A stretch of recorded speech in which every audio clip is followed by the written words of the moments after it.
বারবার স্ক্যান করলে কি ক্যান্সার হতে পারে? হ্যাঁ, এটা সত্যি।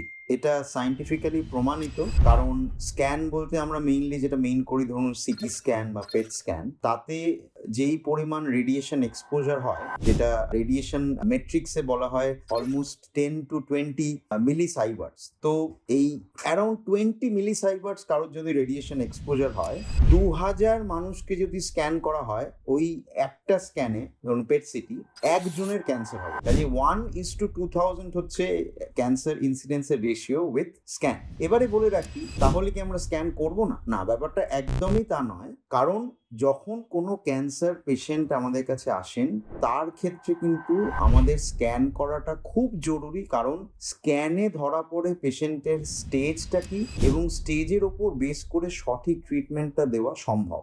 সঠিক ট্রিটমেন্ট না দিতে পারলে তার মৃত্যুর যতটা সম্ভাবনা, সেটা কিন্তু স্ক্যান করে ক্যান্সার হওয়ার মৃত্যুর সম্ভাবনা থেকে হাজার হাজার গুণ বেশি। কাজেই যেই পেশেন্টের ক্যান্সার হয়েছে এবং ট্রিটমেন্ট চলছে, তার ক্ষেত্রে কিন্তু স্ক্যানটা অনেক বেশি জরুরি দেন সেই স্ক্যানের থেকে হওয়া ক্যান্সারের ভয়। কখন এটা ইম্পর্টেন্ট? ধরুন আজকে এমন কোনো ক্যান্সার যেটা অলরেডি কিওর হয়ে গেছে পেশেন্ট, এবং যেটাতে লাইফ স্প্যানটা অনেকটা বেশি, যেমন ধরুন জার্ম সেল টিউমার, ছেলেদের ক্ষেত্রে টেস্টিকুলার ক্যান্সার, বা কিছু লিম্ফোমা, হজকিন্স লিম্ফোমা, এই ধরনের কিছু ক্যান্সার যেগুলো আর্লি এজে হয় এবং ট্রিটমেন্টের পরে পেশেন্ট অনেক দিনের জন্য কিওর হয়ে যান, ইনফ্যাক্ট নর্মাল লাইফ স্প্যান পেয়ে যান। তাদের ক্ষেত্রে ফিউচারে, মানে ট্রিটমেন্ট হওয়ার পরে প্রথম কয়েক বছরের পরে আর স্ক্যান রিপিট করার দরকার পড়ে না এবং করা উচিত না। কারণ তাতে তাদের সেকেন্ডারি ম্যালিগনেন্সিস হওয়ার চান্স একটু হলেও বাড়ে, যেহেতু তারা লং টার্ম সার্ভাইভার্স হবে।